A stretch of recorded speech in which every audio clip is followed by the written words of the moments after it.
بسم الله الرحمن الرحيم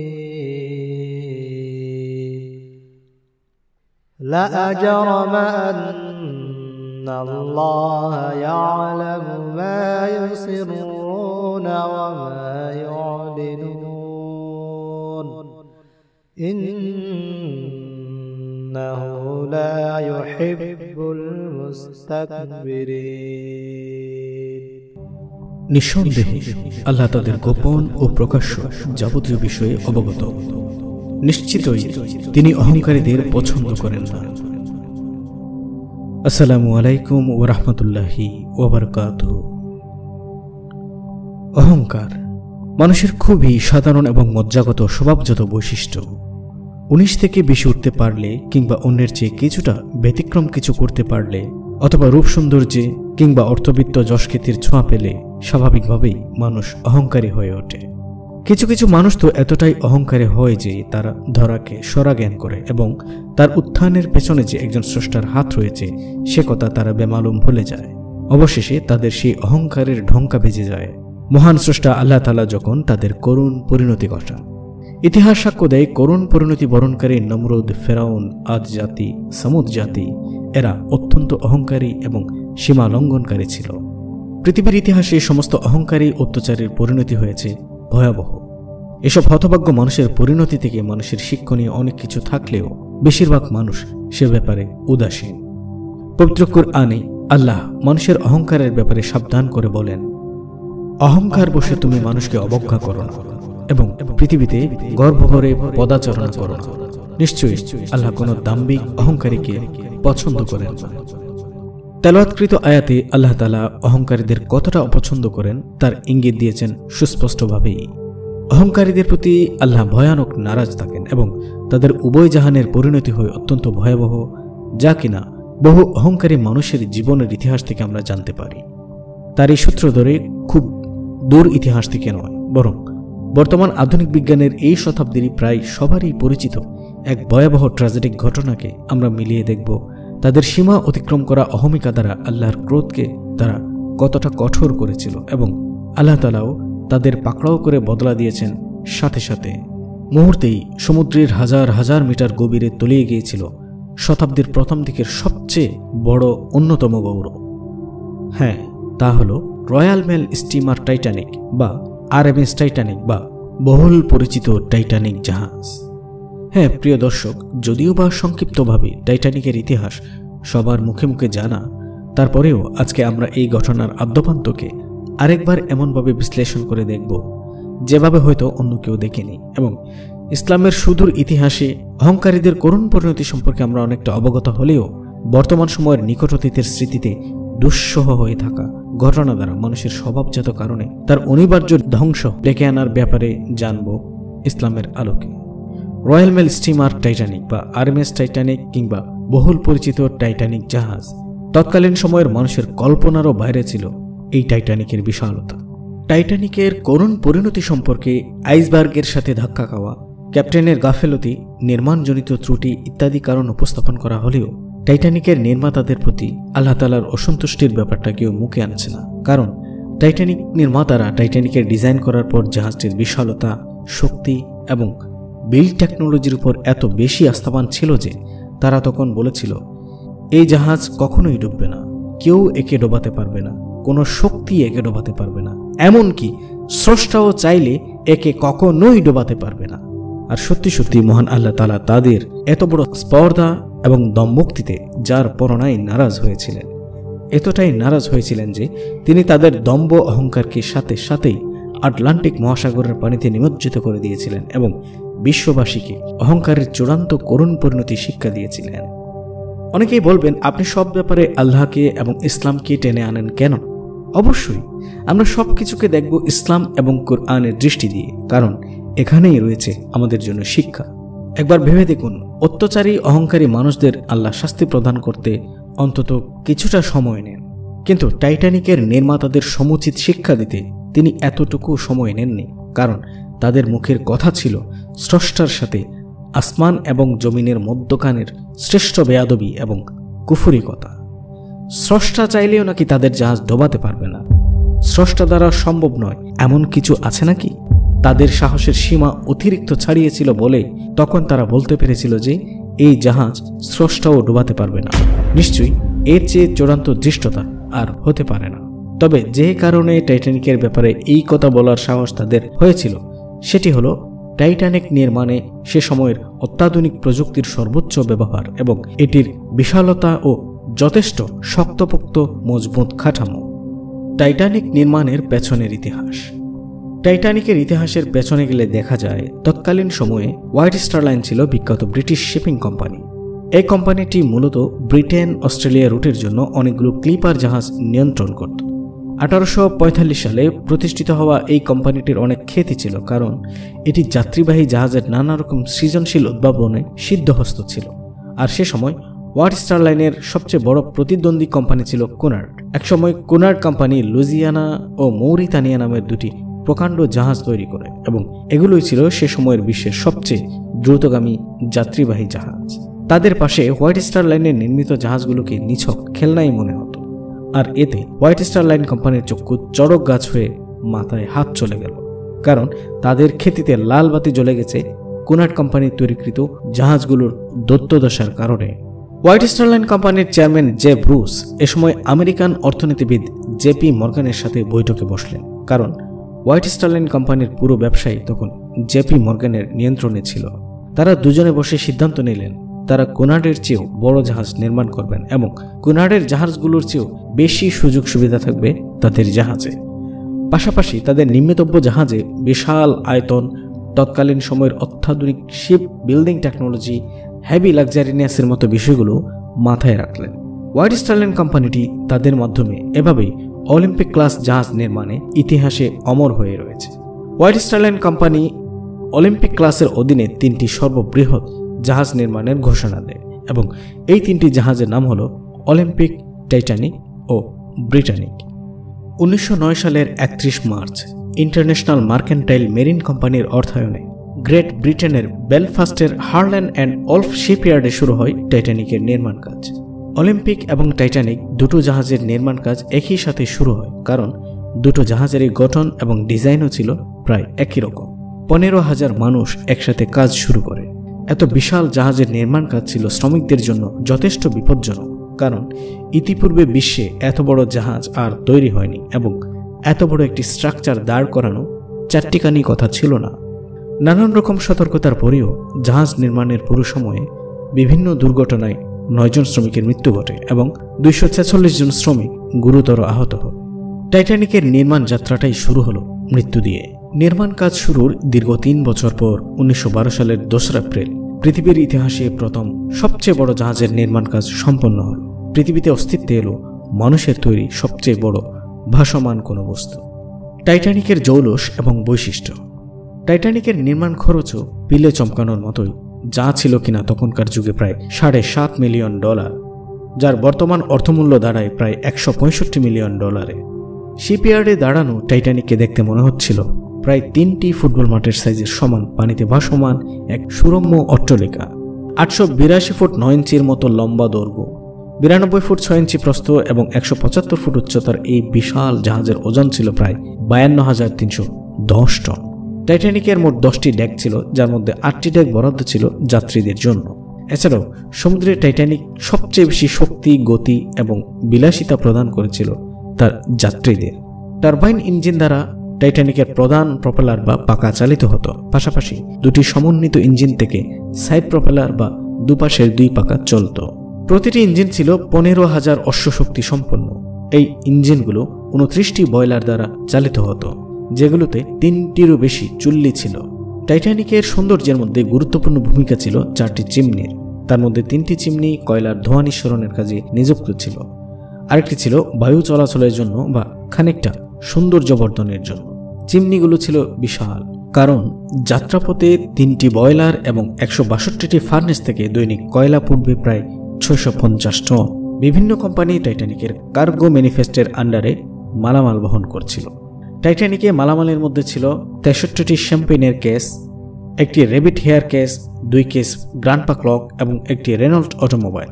এছাড়াও টাইটানিককে যুক্তরাজ্য সরকারের চিঠি পরিবহনের কাজে ব্যবহার করা হয়েছিল, যেখানে ৩,৪০০ বস্তা বিভিন্ন সরকারি ও প্রায় ৭ মিলিয়ন ব্যক্তিগত চিঠি নিয়ে যাওয়া হচ্ছিল, যেগুলোকে ৫ জন ডাককর্মী দ্বারা দেখাশোনা করার দায়িত্ব দেওয়া হয়েছিল। Squash court, swimming pool, Turkish bath ইত্যাদি শুধুমাত্র ফার্স্ট ক্লাস যাত্রীদের জন্য বরাদ্দ ছিল। টাইটানিকের গরম পানির সুইমিং পুলটি ছিল বিশ্বে প্রথম কোনো জাহাজে গরম পানির পুল, যার পরিমাণ ছিল ৩২ ফুট বাই ১৩ ফুট। টাইটানিকের হসপিটালটি ছিল সে সময়কার আধুনিক হসপিটালের চেয়ে কোনো অংশে কম নয়। সেখানে ২ জন ডাক্তার ২৪ ঘন্টা ডিউটিতে ছিলেন, সাথে ছিল আলাদা সার্জারি রুম। প্রথম শ্রেণীর যাত্রীরা ডেকের উপর ক্যাফে এবং রেস্তোরাঁ থেকে এ লা কার্টে নামের একটি বিলাসবহুল ডাইনিং উপভোগ করতে পারতেন। তৃতীয় শ্রেণীর যাত্রীদের কক্ষে ৬ জনের একসাথে থাকার ব্যবস্থা ছিল এবং তৃতীয় শ্রেণীর কামরা ছিল জাহাজের পেছন দিকে। দ্বিতীয় শ্রেণীর যাত্রীদের কেবিন সিঙ্গেল এবং ডাবল দুরকমই ছিল এবং এই কেবিনগুলো জাহাজের মাঝখানে অবস্থিত ছিল। প্রথম শ্রেণীর যাত্রীদের কক্ষগুলো ছিল সবচেয়ে বিলাসবহুল, যেখানে টেলিফোন সংযোগ এবং হিটার ব্যবস্থা ছিল। ডেকে ছিল পার্লার স্যুট, বসার ঘর, শয়নকক্ষ, ব্যক্তিগত প্রমেনাড ইত্যাদি। প্রথম শ্রেণীর যাত্রীদের ডাইনিং রুমটি ছিল জ্যাকবিন স্টাইলে সাজানো। লাউঞ্জটি সাজানো হয়েছিল প্রাসাদের আদলে। টাইটানিকের গ্র্যান্ড সিটিটি ছিল সবচেয়ে ভয়ানক সুন্দর, যা কিনা স্টিল এবং গ্লাস দ্বারা তৈরি। উপরের ছাদ ছিল কাচের গম্বুজের, যেটি ছিল গ্লোরি ক্রাউনিং অনারের আদলে। এই গম্বুজটি হতে আলো এসে পুরো লাউঞ্জকেই আলোকিত করে দিত। টাইটানিকের ওয়ারলেস সিস্টেম ছিল সমুদ্রের সবচেয়ে শক্তিশালী নেটওয়ার্ক সিস্টেম, যা কিনা ২৫০০ মাইল পরিসীমা পর্যন্ত কভার করতে পারত। মার্কনি কোম্পানি থেকে ওয়ারলেস অপারেটর হিসেবে নিয়োজিত ছিলেন জ্যাক ফিলিপস এবং হ্যারল্ড ব্রিস, যারা নিয়মিত আইসবার্গের সতর্কবার্তাগুলো রিসিভ করতেন। তবে তাদের প্রাথমিক কাজ ছিল যাত্রীদের বার্তাগুলো হ্যান্ডেল করা। ব্যয়বহুলতা এবং চাকচিক্যে টাইটানিক সারা বিশ্বের অন্যান্য সব নির্মিত জাহাজ থেকে ছাড়িয়ে গিয়েছিল, যার কারণে যাত্রা শুরুর অনেক আগেই টাইটানিক হয়ে যায় আনকম্পারেবল স্টিমার। টাইটানিকের হাঁক ডাক আর নাম ডাক শুরু হয় সারা বিশ্বে। সে সময় টাইটানিক যেন রোল প্লে করার পূর্বেই হিরো বনে যাওয়া এক স্টারের নাম। সবচেয়ে বড় স্পর্ধার যে বিষয়টি টাইটানিককে রাতারাতি হিরো বানিয়ে দেয়, সেটা হলো টাইটানিকের প্রচারের সব পোস্টার এবং নিউজে বলা হতো আনসিঙ্কেবল টাইটানিক, যার অর্থ হলো টাইটানিক কখনোই ডোবার নয়। টাইটানিকের প্রতি নির্মাতাদের এই অবিচল আস্থার কারণ ছিল এই জাহাজটিকে ১৬টি চেম্বারে বিভক্ত করা হয়েছিল এবং সবগুলোই ছিল সম্পূর্ণ ওয়াটারটাইট, যার মানে হলো জাহাজের বাইরের আবরণে ফাটল ধরলে কিংবা ভেঙে গেলেও সেই চেম্বারগুলোতে কখনোই পানি ঢুকবে না। যদি কোনো চেম্বারে পানি ঢুকেও যায়, তবে সেই পানি অন্য চেম্বারে প্রবেশ করবে না। এমনকি যদি এক এক করে জাহাজটির ৪টি চেম্বারও পানিতে পূর্ণ হয়ে যায়, তাহলেও জাহাজটি কখনোই ডুববে না।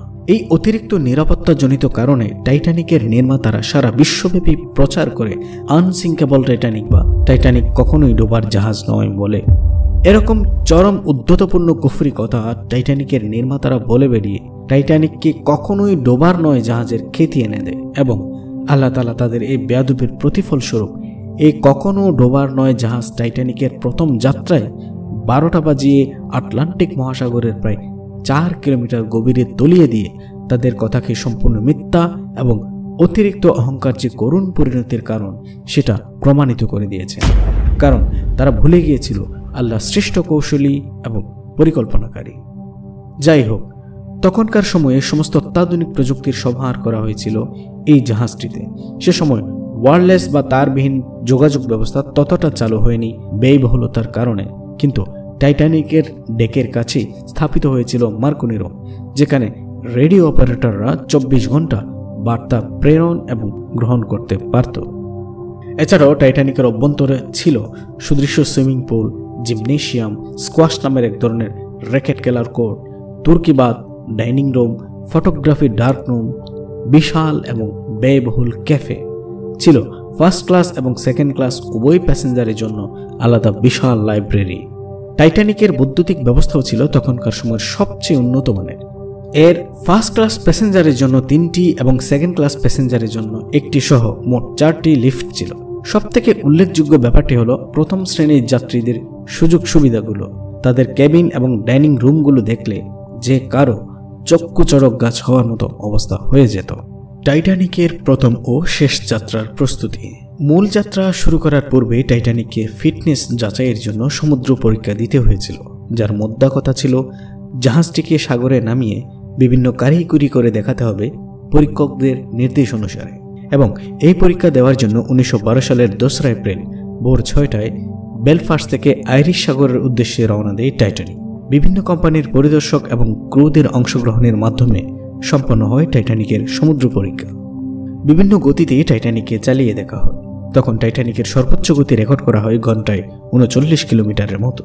পূর্ণ গতিতে চলতে থাকা টাইটানিককে থামাতে কত সময় লাগতে পারে তাও পরীক্ষা হয় তার বিপরীত দিকের ইঞ্জিন চালিয়ে, এবং তাতে দেখা যায় 777 মিটার যাওয়ার পর 3 মিনিট 15 সেকেন্ডের মধ্যেই জাহাজটি পুরোপুরি থেমে যায়। এভাবে প্রায় 150 কিলোমিটার পথ অতিক্রম করে সমুদ্র পরীক্ষা শেষে সন্ধ্যা 7টায় বেলফাস্ট ফিরে আসে টাইটানিক। পরিদর্শক এবং পরীক্ষকরা আগামী 1 বছরের জন্য টাইটানিককে সমুদ্রে চলাচলের অনুমতি প্রদান করলে পরবর্তী 1 ঘন্টার মধ্যেই টাইটানিক বেলফাস্ট ত্যাগ করে সাউথহ্যাম্পটনের উদ্দেশ্যে, এবং 4 এপ্রিল মধ্যরাতে সেটি সাউথহ্যাম্পটন পৌঁছায়। সেখানে পৌঁছানোর পর হোয়াইট স্টার লাইন কর্তৃপক্ষ বেশ কয়েকবার বৈঠকে বসে তাদের পরবর্তী করণীয় সম্পর্কে আলোচনা করার জন্য। ইতিমধ্যে জাহাজের সব টিকিট বিক্রি হয়ে গেছে, কারণ এরকম একটি জাহাজে ভ্রমণ করার লোকের অভাব হবে না তা পূর্বেই বোঝা গিয়েছিল। টাইটানিকের প্রথম যাত্রার রুট ছিল ইংল্যান্ডের সাউথহ্যাম্পটন শহর থেকে আমেরিকার নিউ ইয়র্ক। আটলান্টিক মহাসাগর পাড়ি দিয়ে ব্রিটেন থেকে আমেরিকা যাওয়াটা অন্যান্য ছোটখাটো জাহাজের জন্য ছিল মারাত্মক বিপজ্জনক, কেননা আটলান্টিক মহাসাগরের যে কোনো সময় আকস্মিক সামুদ্রিক ঝড় ও জলোচ্ছ্বাসের পড়ার আশঙ্কা ছিল সব সময়। এ কারণে আনসিঙ্কেবল টাইটানিকের বা কখনো ডোবার নয় টাইটানিকের প্রথম যাত্রার টিকিটগুলো ধুন্ধুমার বিক্রি হয়ে যায় দ্রুত সময়ে। কিন্তু তারপরেও টাইটানিকের সর্বোচ্চ ধারণ ক্ষমতার চেয়েও যথেষ্ট কম ছিল যাত্রীর সংখ্যা। সে সময় টাইটানিকের ফার্স্ট ক্লাস যাত্রীদের ভাড়া ছিল $4,350, যার বর্তমান মূল্য প্রায় $95,860 বা বাংলা টাকায় যা কিনা প্রায় 67 লাখ টাকারও বেশি।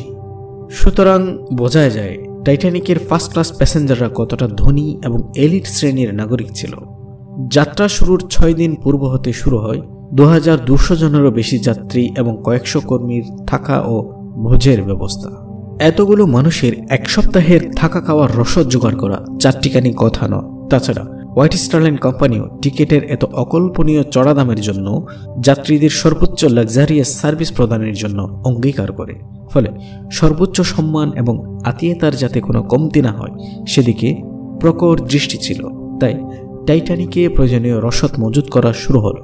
মজুত শেষে দেখা গেল টাইটানিকে প্রায় 5000 কেজির মতো তাজা মাছ মাংস, 2000 কেজির কাছাকাছি শুকনো মাংস, 3500 কেজির মতো বেকন এবং হ্যাম, 2000 কেজির মতো বিভিন্ন ধরনের সস, 1000 কেজিরও বেশি আইসক্রিম, প্রায় 36,500 কেজি আলু, 40,000 ডিম, 1,500 গ্যালন দুধ, 36,000 কমলা, 500 কেজির মতো আঙ্গুর, 500 কেজির মতো চাল এবং শুকনো শিম, 600 গ্যালন কনডেন্স মিল্ক, 200 ব্যারেল ময়দা, প্রায় 3000 কেজি মাখন, 1000 কোয়ার্টস ক্রিম, প্রায় 2500 কেজি টমেটো, 1600 কেজির মতো পেঁয়াজ, 4500 কেজিরও বেশি চিনি, প্রায় 7000 কেজি লেটুস পাতা, 1000 মিষ্টি রুটি, 365 কেজির মতো চা পাতা, 1000 কেজির মতো কফি, 500 কেজির কাছাকাছি জ্যাম ও জেলি সহ সাথে আরও অনেক কিছু মজুত করা হয়েছে।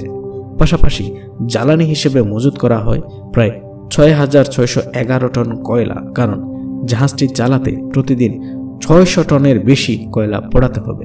এভাবে প্রথম যাত্রার সকল প্রস্তুতি ধীরে ধীরে সম্পন্ন হলো। টাইটানিকের যাত্রা শুরু। পরবর্তী 10 এপ্রিল সাউথহ্যাম্পটন থেকে নিউ ইয়র্ক যাত্রা শুরু করবে টাইটানিক। পরদিন টাইটানিক ছাড়ার কিছু মুহূর্ত আগে white star line company David Blair নামে একজন অফিসারকে অন্য একটি জাহাজে শিফট করে দেয়, যার কাছে ছিল টাইটানিকের বাইনোকুলার কিংবা দূরবীক্ষণ যন্ত্র রুমের চাবি। কিন্তু ডেভিড ব্লেয়ার টাইটানিক থেকে নেমে আসার সময় টাইটানিকের ক্রুদের কাছে সেই রুমের চাবিটি স্থানান্তর করতে ভুলে গিয়েছিলেন। দূরবীক্ষণ যন্ত্র তালাবদ্ধ অবস্থায় যাত্রার শুরুর মাধ্যমে টাইটানিকের দুর্ভাগ্য শুরু হয়। সাউথহ্যাম্পটন থেকে ছাড়ার 4 ঘন্টা পর টাইটানিক ফ্রান্সের শেরবুক গিয়ে পৌঁছায় এবং সেখান থেকে 274 জন যাত্রী নিয়ে 11 এপ্রিল সকাল 11:30টায় আয়ারল্যান্ডের কুইন্সটাউনে পৌঁছায়, আর সেখান থেকে 123 জন যাত্রী নিয়ে নিউ ইয়র্কের দিকে রওনা হয়। তখন টাইটানিকের সর্বমোট যাত্রীর সংখ্যা ছিল 2224 জন। আটলান্টিক মহাসাগরের উত্তাল তরঙ্গমালার বুক চিরে বীর দর্পে এগিয়ে চলেছে টাইটানিক। 11 এপ্রিল হতে 14 এপ্রিল মোট 4 দিনে দক্ষিণ পশ্চিম দিকে খুব সুন্দরভাবেই চলছিল টাইটানিকের এই বীর দর্পের যাত্রা, এবং টাইটানিকের যাত্রীরা খুব সুন্দরভাবেই উপভোগ করেছিলেন তাদের এই যাত্রা। এর মধ্যে টাইটানিক অর্ধেকেরও বেশি পথ পাড়ি দিয়ে ফেলছে। টাইটানিকের বিপদ হলো শুরু। 14 এপ্রিল সকাল 9টায় RMS ক্যারোনিয়া নামক একটি জাহাজ থেকে রেডিও সিগন্যালে সতর্ক করে বলা হয়, ওয়ার্কস, রুলার্স এন্ড ফিল্ড আইস, অর্থাৎ সামনে বড় বরফখণ্ডের বিশাল এলাকা রয়েছে। RMS বল্টিক নামে আরও অন্য একটি জাহাজ থেকে বরফখণ্ড ও আইস ফিল্ডের ব্যাপারে সতর্ক করা হয়। জাহাজের ক্যাপ্টেন এডওয়ার্ড জন স্মিথ এই সতর্কবার্তার ব্যাপারে হোয়াইট স্টার লাইনের চেয়ারম্যান জে ব্রুস স্ময়কে জানালেন, আর জে ব্রুস তখন টাইটানিকের প্রথম যাত্রায় উপস্থিত ছিলেন। কিন্তু জে ব্রুস জাহাজের গতি হ্রাস করতে নিষেধ করলেন, কারণ বিশেষ কিছু কারণে জাহাজ নির্ধারিত সময়েই অপেক্ষা করছিল আরও ভয়াবহ বিপদ। দুপুর 2টার দিকে টাইটানিকের রেডিও অপারেটর জ্যাক ফিলিপস এবং হ্যারল্ড ব্রিজ কিছু ত্রুটিপূর্ণ যন্ত্রাংশ ঠিক করছিলেন। এ সময় SS আমেরিকা নামের আরেকটি জাহাজ থেকে বার্তা দিয়ে জানানো হলো যে তারা এইমাত্র দুটি বড় আকারের আইসবার্গ পার হয়ে এসেছে, যেগুলো টাইটানিকের যাত্রাপথেও থাকতে পারে। কিন্তু এই বার্তাটি তারা ক্যাপ্টেন কিংবা উচ্চপদস্থ কোনো কর্মকর্তার কানে পৌঁছালেন না। বলা যায় তারা এটাকে বিশেষ আমলে নেননি। দুপুর গড়িয়ে যত বিকেল হতে লাগলো ততই সমুদ্রে বরফের ছোট ছোট অনেক খণ্ড দেখা যাচ্ছিল। তার মানে টাইটানিক আটলান্টিক মহাসাগরের কোনো বরফ আচ্ছাদিত এলাকায় ঢুকে পড়েছে। সন্ধ্যা 7টার দিকে SS ক্যালিফোর্নিয়া নামক আরও একটি জাহাজ থেকে টাইটানিকে সংকেত পাঠানো হলো এবং বলা হলো 3 লার্জ বার্গস বা 3টি বিশাল বরফখণ্ড। রাত 8:45 দিকে আরও একটি জার্মান জাহাজ টাইটানিকে বার্তা পাঠালো যে এই মুহূর্তে তারা যেখানে আছে সেখানে বিশাল দুটি বরফখণ্ড ভাসমান অবস্থায় রয়েছে। এরপর আরও 2বার সতর্ক বার্তা আসে, কিন্তু টাইটানিকের রেডিও অপারেটর জ্যাক ফিলিপস এবং হ্যারল্ড ব্রিজ এতগুলো সতর্ক বার্তাকে কোনো আমলে নেয়নি। তাদের কাছে মনে হয়েছিল এগুলো সমুদ্রের কমন ব্যাপার, তাই তারা এই বার্তাগুলোর ব্যাপারে ক্যাপ্টেনকে জানানোর কোনো প্রয়োজনই মনে করেনি। সে সময় টাইটানিক চলছিল সর্বোচ্চ গতিতে। রাত 10:30 ক্যালিফোর্নিয়ার জাহাজের অপারেটর সিরিল এভান্স রেডিওর মাধ্যমে একটি বরফখণ্ড সম্পর্কে জানাতে চাইলেন। সারা দিনের কাজে ক্লান্ত জ্যাক ফিলিপস কিছুটা বিরক্তর সাথেই বললেন, থামো, আমি এখন জরুরি কাজে ব্যস্ত, এই বলে লাইন কেটে দিলেন। অগত্যা ক্যালিফোর্নিয়ান জাহাজের অপারেটর ইভান্সও তার ওয়্যারলেস বন্ধ করে ঘুমোতে গেলেন। এটাই ছিল টাইটানিককে দেওয়া শেষ সতর্কবার্তা। ঠিক এই জায়গায় টাইটানিক এখন সম্পূর্ণ একা। তার সাথে যোগাযোগ করার মতো কোনো জাহাজ আর আশেপাশে রইল না। কিছুক্ষণ পর ক্যাপ্টেন স্মিথ জাহাজের অন্য 2জন অফিসার ফ্রেডরিক ফ্লিট এবং রোনাল্ড লিকে পর্যবেক্ষণের জন্য জাহাজের মাস্তুলের উপরে পাঠান। সমুদ্রের আবহাওয়া ছিল বেশ শান্ত। আকাশে চাঁদ ছিল না, কিন্তু আকাশ ভর্তি তারার মৃদু আলোয় আবছা আবছা আলো ছিল চতুর্দিকে। রাত 11:39 তারা জাহাজের সামনে বিশাল কালো পর্বতের মতো ছায়া দেখতে পান, যে ছায়াটি তারার আলোকে আটকে দিচ্ছিল। তারা সাথে সাথে বুঝতে পারেন যে তারা একটি পর্বতের মতো বরফখণ্ড বা আইসবার্গকে চিহ্নিত করেছে, যেটির সাথে মুহূর্তেই টাইটানিকের সংঘর্ষ হতে চলেছে। সাথে সাথে তারা ঘণ্টা বাজিয়ে বিপদ সংকেত জানিয়ে দেয় এবং ক্যাপ্টেন স্মিথ ঠিক তখনই জাহাজের সব ইঞ্জিন বন্ধ করার নির্দেশ দেন। টাইটানিক তখন সম্পূর্ণ গতিতে ধাবমান অবস্থায় ছিল, যার কারণে এর গতির লাগাম টেনে ধরার মতো সময় হাতে ছিল না। বিদায় জাহাজটির সম্মুখ বাক্যে একটু দক্ষিণ দিকে ঘোরানোর চেষ্টা করা হয়, কিন্তু ততক্ষণে অনেক দেরি হয়ে গেছে।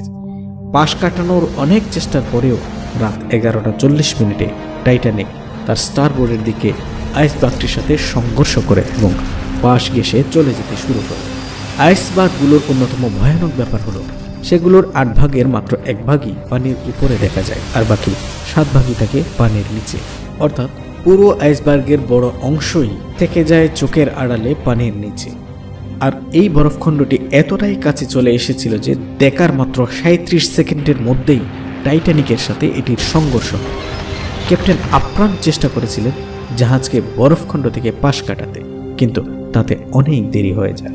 টাইটানিক পাশ কাটাতে গিয়েও পাশ থেকে বরফখণ্ডটিকে আঘাত করে।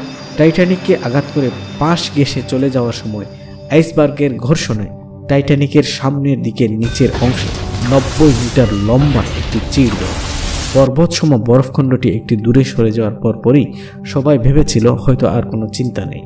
এর পরপরই জাহাজের জলরোধী দরজাগুলো বন্ধ করে দেওয়া হয়।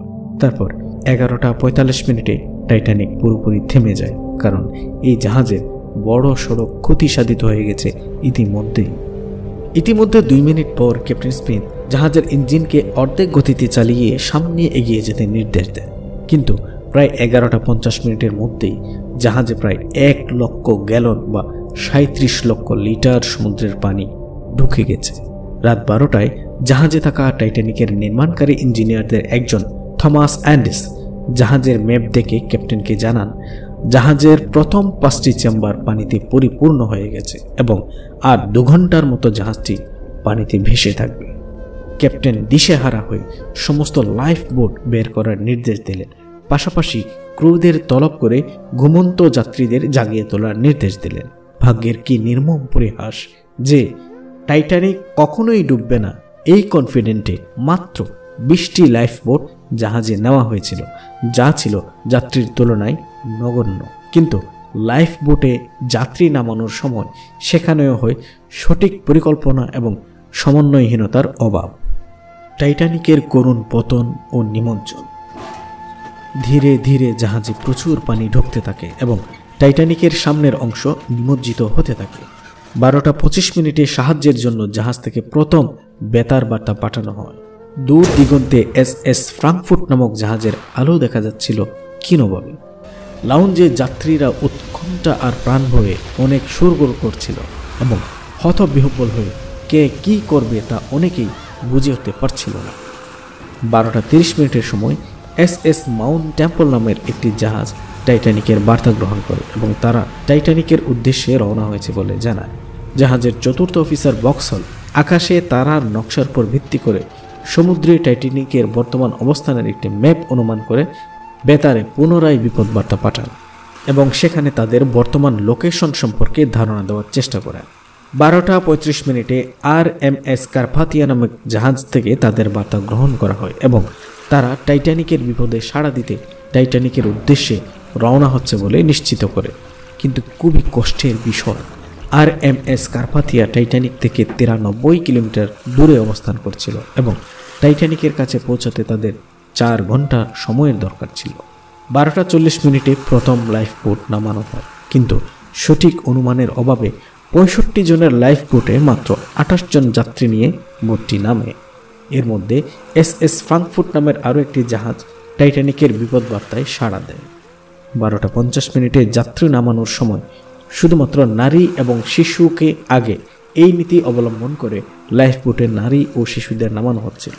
12:55 3 নম্বর লাইফ বোটটি 32 জন যাত্রী নিয়ে নেমে যায় এবং পরবর্তীতে আরও কিছু লাইফ বোটে আরও কিছু যাত্রী টাইটানিক থেকে নেমে যায়।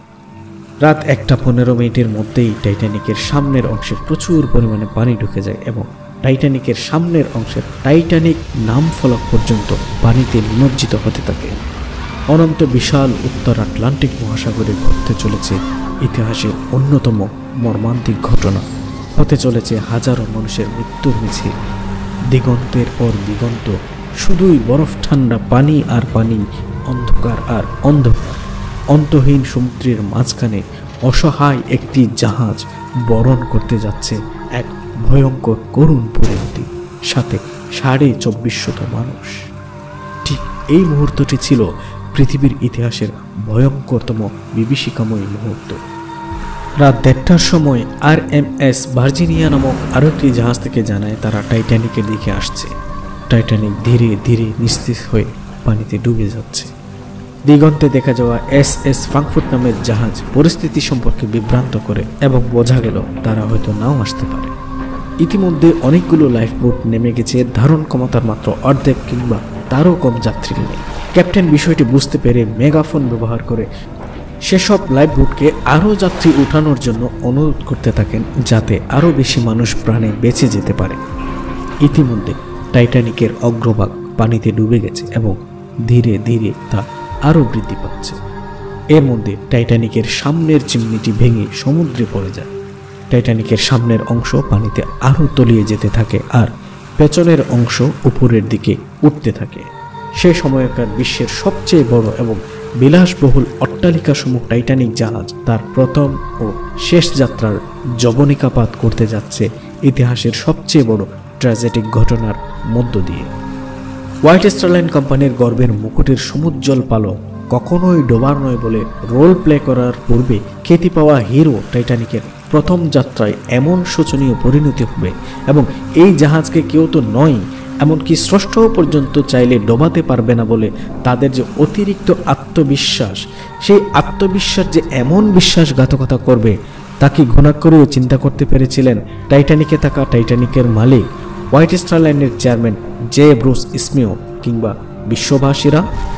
2:20 দিকে টাইটানিকের সামনের অংশ পানিতে আরও নিমজ্জিত হয়ে নিচের দিকে ডুবতে থাকে এবং টাইটানিকের পেছনের অংশ উপরে উঠতে থাকে এবং টাইটানিকের বিশাল 3টি প্রপেলার বা পাখাও দৃশ্যমান হয়ে যায়।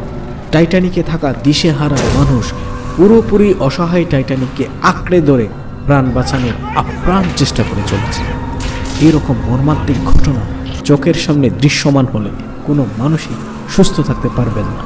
এরপর জাহাজের পেছনের দিক আরও উপরে উঠতে থাকে। এ সময় জাহাজের কারেন্ট সিস্টেম অফ হয়ে যায় এবং জাহাজ পুরোপুরি অন্ধকার হয়ে যায়। টাইটানিকের পেছনের দিকের ভারের কারণে জাহাজের ঠিক মাঝখান বরাবর বিশাল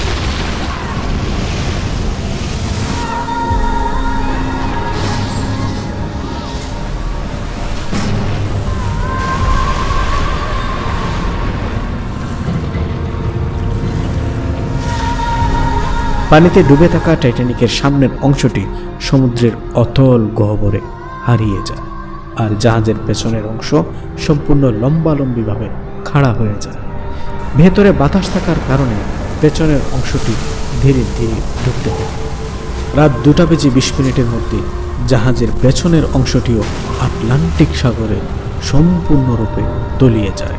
তখন জাহাজে ছিল প্রায় 1500 মানুষ, যাদের মর্মান্তিক করুণ মৃত্যু হয় আটলান্টিকের -2°C বরফ ঠান্ডা পানিতে ডুবে। একে তো সমুদ্রে ডুবে মৃত্যু, তার উপর হাড় হিম করা ঠান্ডা।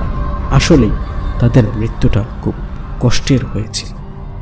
কখনো ডোবার নয় অহংকারে নিমজ্জিত সেই সময়কার পৃথিবীর সবচেয়ে বড় ভাসমান রাজপ্রাসাদ 2 ঘন্টা 40 মিনিটের মধ্যেই 1500 মানুষের প্রাণ সংহার করে পানি থেকে প্রায় 4 কিলোমিটার গভীরে আটলান্টিকের তলদেশে মুখ থুবড়ে নিমজ্জিত হয়ে যায়। টাইটানিকের করুণ পতনের বিষয়ে অনেক রিসার্চ করা হয়েছে। সেখান থেকে জানা যায় টাইটানিকের সামনের অংশটি প্রথমে সমুদ্রের তলদেশের দিকে এগিয়ে যেতে থাকে। প্রায় 7 থেকে 10 মিনিট সময় লাগে সেটির সমুদ্রের তলদেশে পৌঁছতে। চিন্তা করে দেখুন কতটা গভীর ছিল সমুদ্র। 3.8 কিলোমিটার বা প্রায় 4 কিলোমিটার। এরপর টাইটানিকের পেছনের অংশটি নিচের দিকে আসতে থাকে। পতনের সময় এই জাহাজের 2টি খণ্ডের দূরত্ব ছিল প্রায় আধা কিলোমিটারের মতো। জাহাজের প্রথম খণ্ডটি কিছুটা বাঁকা অবস্থায় সমুদ্রের তলদেশে স্পর্শ করে সজোরে, ফলে সেটি সমুদ্রের তলদেশে 60 ফুট পর্যন্ত দেবে যায়। আর প্রথম খণ্ডের মাঝখানে আরও একটি ফাটল বা ভাঙনের সৃষ্টি হয়ে টাইটানিকের প্রথম খণ্ডের পেছনের অংশটিও সমুদ্রের তলদেশে আছড়ে পড়ে বসে যায়। অন্যদিকে এর প্রায় 5 মিনিট পর টাইটানিকের বাকি খণ্ডটিও সমুদ্রের তলদেশে পতিত হয়।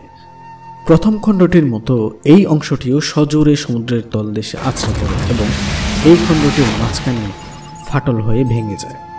আর এভাবেই সে সময়কার বিশ্বের প্রথম বিলাসবহুল ভাসমান অট্টালিকাসমূহ জাহাজ, যেটি কিনা কখনো ডোবার নয় বা এটিকে চাইলে স্রষ্টাও ডোবাতে পারবে না, এই তকমার ভয়ঙ্কর অহংকারের চূড়ায় থাকা টাইটানিকের জীবনের ইতিহাস শেষ হয়ে রচিত হয় টাইটানিকের করুণ বিষাদের ইতিহাস।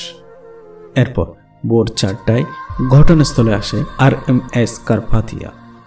লাইফ বোটে ভাসমান প্রায় 800 যাত্রীকে উদ্ধার করে তারা। টাইটানিক ডুবে যাওয়ার সময় কিছু মানুষ সমুদ্রের পানিতে ভাসমান ছিল। তাদের প্রায় সবাই মারা গিয়েছিল সমুদ্রের হাড় হিম করা ঠান্ডায়। সলিল সমাধি হওয়া 1500 যাত্রীর 300 জনের ভাসমান মৃতদেহ উদ্ধার করা হয়। পরবর্তীতে টাইটানিকের আবিষ্কার।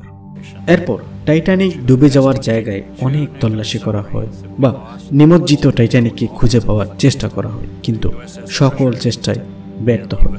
তার মধ্যে সবচেয়ে বড়, জটিল এবং কঠিন বিষয় ছিল পানির উপর থেকে বিশাল আটলান্টিকের তলদেশে টাইটানিকের অবস্থান শিখতে শুরু করেন এবং 1965 সালে ক্যালিফোর্নিয়া বিশ্ববিদ্যালয় থেকে রসায়ন আর ভূতত্ত্ব উভয় বিষয়ে ডিগ্রি নিয়ে স্নাতক পাশ করেন এবং পরবর্তীতে সেনাবাহিনীতে যোগদান করেন।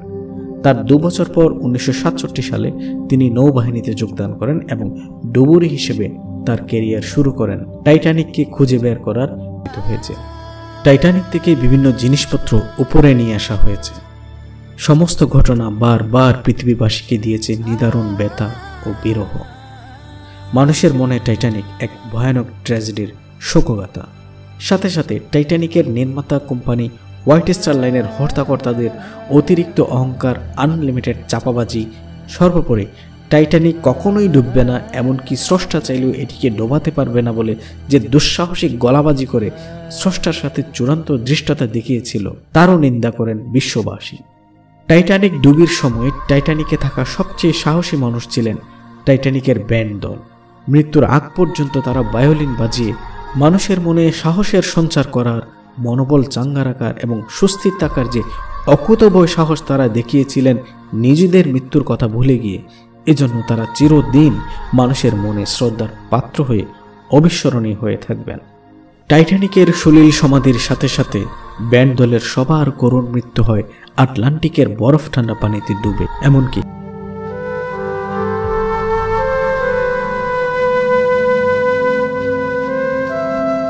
আজ টাইটানিকের সেই প্রাণ চাঞ্চল্যতা নেই, নেই সেই সব যাত্রীরা, নেই টাইটানিকের নয়ন অবিরাম সৌন্দর্য, নেই যাত্রীদের সেবায় নিয়োজিত টাইটানিকের সেই সব ক্রুরা, নেই হোয়াইট স্টার লাইনের সেই সব হর্তাকর্তারা। সবাই সমুদ্রের তলে বিলীন হয়ে গেছে। কিন্তু আজও কালের সাক্ষী হয়ে সমুদ্রের তলদেশে কঙ্কাল হয়ে পড়ে আছে উদ্দাম যৌবনা সুন্দরী টাইটানিকের খণ্ড বিখণ্ড দেহটি।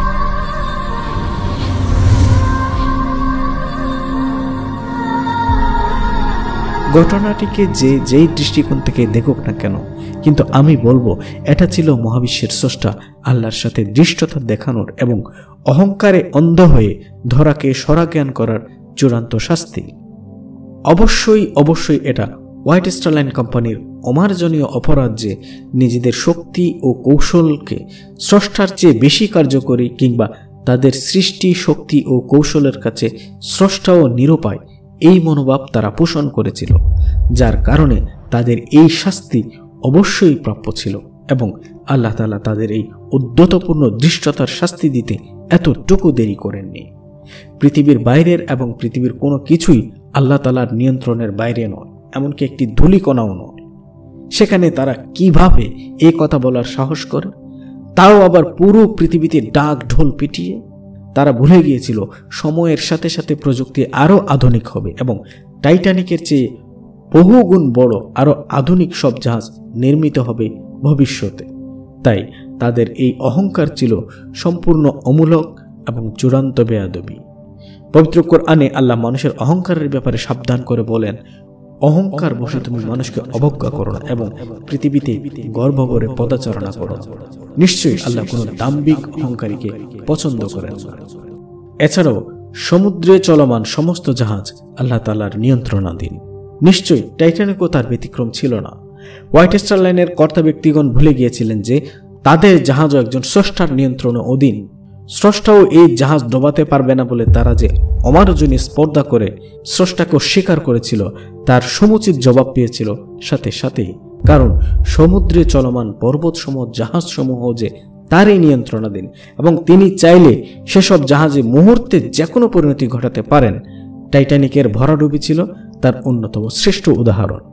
জাহাজের নিয়ন্ত্রণ যে আল্লাহর হাতে, এই বিষয়ে তিনি 1450 বছর পূর্বে পবিত্র কোরআনে উদ্ধৃত করে বলেন, ওয়ালাহুল জাওয়ারিল মুনশাআতু ফিল বাহরি কাল আ'লাম ফাবিআইয়ি আলাই রাব্বিকুমা তুকাযযিবান। সমুদ্রে বিচরণশীল পর্বতসমূহ জাহাজসমূহ তারই নিয়ন্ত্রণাধীন। সুতরাং তোমরা উভয়ে তোমাদের পালনকর্তার কোন কোন নিয়ামতকে অস্বীকার করবে?